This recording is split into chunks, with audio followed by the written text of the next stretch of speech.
दोस्तों, अगर आप अपने ज़िंदगी में मन के डर से जीतना चाहते हैं तो सबसे पहले मन के अंदर के डर को मात देना पड़ेगा, तभी आप ज़िंदगी में सफल हो जाते हैं। आज की कहानी हिरन और बाघ की है। हिरन के मन में हमेशा डर रहता है और बाघ डरता नहीं है, शिकार कर लेता है। उसी की कहानी लेकर आया हूँ मैं। हिरन के दौड़ने की क्षमता करीब 90 किलोमीटर प्रति घंटा है, वहीं बाघ के दौड़ने की रफ्तार करीब 60 किलोमीटर प्रति घंटा की होती है। लेकिन फिर भी बाघ हर बार हिरण का शिकार कर लेता है। जानते हैं क्यों? हिरण के मन में डर होता है कि वह बाघ से जीत नहीं पाएगी और उसी डर की वजह से वह बार बार रुककर पीछे मुड़कर देखता है। हिरण के मन का डर उसकी रफ्तार को कम कर देता है और बाघ उसका शिकार कर लेता है। मित्रों, मन का डर हमेशा हमें आगे बढ़ने से रोकता है। जिस व्यक्ति के मन में हार जाने का डर है वह कभी भी अपनी पूरी क्षमता से काम नहीं कर सकता। वो जब भी काम करेगा अपनी कम क्षमता का उपयोग करेगा। उसका मन उसको हमेशा कमज़ोर होने का एहसास कराता रहेगा। आप चाहे किसी भी फील्ड में हो और आप चाहे कोई भी कार्य कर रहे हों, आपको अपने मन को जीतना बहुत ज़रूरी है, क्योंकि जो व्यक्ति मन से हार जाता है वो अपार शक्तियों के बावजूद कभी सफल नहीं हो पाता। हेलो दोस्तों, हाजिर हूँ मैं हाथी और रस्सी की कहानी लेकर। बहुत ही रोचक कहानी है, पूरा सुनिएगा, आपको बहुत मज़ा आएगा। एक व्यक्ति रास्ते से गुजर रहा था कि तभी उसने देखा कि एक हाथी एक छोटे से लकड़ी के खूंटे से बंधा खड़ा था। व्यक्ति को देखकर बड़ी हैरानी हुई कि इतना विशाल हाथी एक पतली रस्सी के सहारे उस लकड़ी के खूंटे से बंधा हुआ है। यह देखकर व्यक्ति को आश्चर्य भी हुआ और हंसी भी आई।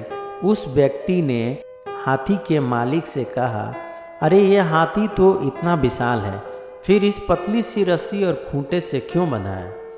ये चाहे तो एक झटके में इस रस्सी को तोड़ सकता है, लेकिन ये फिर भी क्यों बंधा है? हाथी के मालिक ने व्यक्ति से कहा कि श्रीमान, यह हाथी छोटा था, मैंने उसी समय इसे रस्सी से बांधा था।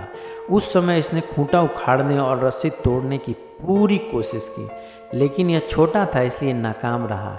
इसने हजारों कोशिशें की, लेकिन जब इससे यह रस्सी नहीं टूटी तो हाथी को यह विश्वास हो गया कि यह रस्सी बहुत मजबूत है और यह उसे कभी नहीं तोड़ पाएगा। इस तरह हाथी ने रस्सी तोड़ने की कोशिश ही खत्म कर दी। आज यह हाथी इतना विशाल हो चुका है, लेकिन इसके मन में आज भी यही विश्वास हुआ है कि यह रस्सी को नहीं तोड़ पाएगा। यह इसे तोड़ने की कभी कोशिश ही नहीं करता, इसलिए इतना विशाल होकर भी यह हाथी एक पतली सी रस्सी से बंधा है।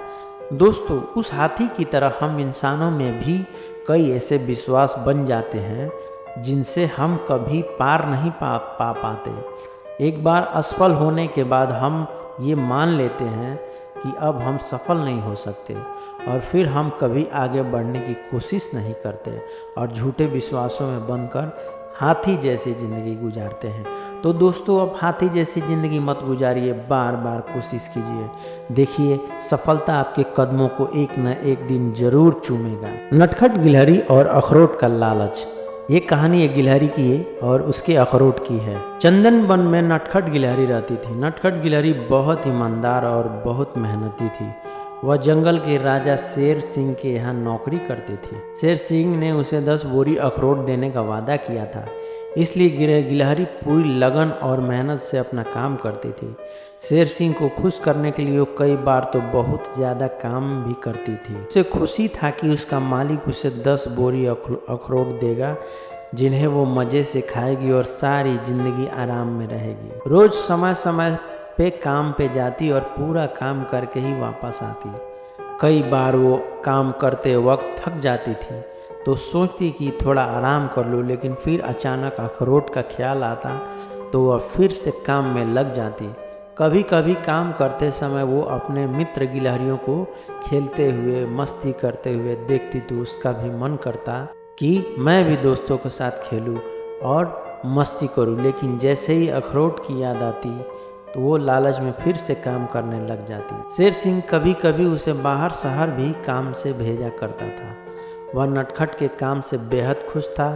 ऐसा नहीं था कि शेर सिंह ईमानदार नहीं था, शेर सिंह भी ईमानदार था और अपनी जुबान का पक्का भी था। समय का चक्र अपनी गति से चलता गया। एक समय ऐसा भी आया जब शेर सिंह ने अपने वादे के अनुसार गिलहरी को 10 बोरी अखरोट देकर खुशी से आज़ाद कर दिया। गिलहरी खुशी खुशी अखरोट लेकर चली आई। अचानक उसे कुछ ख्याल आया और अपनी आंखों से आंसू निकाल आए। वो सोचने लगी, मेरी पूरी ज़िंदगी तो काम करते करते बीत गई, अब तो मेरे पौने दांत भी पूरे घिस चुके हैं, अब ये अखरोट किस काम के। नटखट के आंसू रुकने का नाम नहीं ले रहे थे। दोस्तों, आज के समाज में कुछ ऐसा ही हाल हम लोगों का भी है। इंसान अपनी सारी इच्छाओं को त्याग कर अपनी ज़रूरतों को कम करने के लिए दिन रात पैसे जोड़ता है। वो सोचता है कि वो आगे आने वाले समय में इस पैसे से आराम और ऐश करेगा, और इसी चक्कर में इंसान न जाने कितनी तकलीफ़ें झेलता है और न जाने कितने सपनों को अधूरा छोड़ देता है। लेकिन अंत समय में इंसान की आंखें खुलती है, तब वो किसी लायक नहीं रहता। दोस्तों, ऐसे पैसे कमाने से क्या फ़ायदा जिसको इकट्ठा करने में आपका पूरा जीवन खराब हो जाए और वो पैसा खुद आपके किसी काम न रहे। जीवन में एक बात ज़रूर याद रखना, समय से कीमती कोई चीज़ नहीं। इस दुनिया में ऐसा कोई अमीर पैदा नहीं हुआ जो बीते हुए समय को। हेलो दोस्तों, बहुत बहुत शुक्रिया आप लोगों को ये वीडियो देखने के लिए। प्लीज़ मेरे चैनल को सब्सक्राइब करके बेल आइकन का बटन दबा के कमेंट बॉक्स में मुझे बताएं कि आपको कौन सा स्टोरी सबसे अच्छा लगा, ताकि मैं दूसरे स्टोरी को बनाऊं। और मिलते हैं दूसरे स्टोरी के साथ।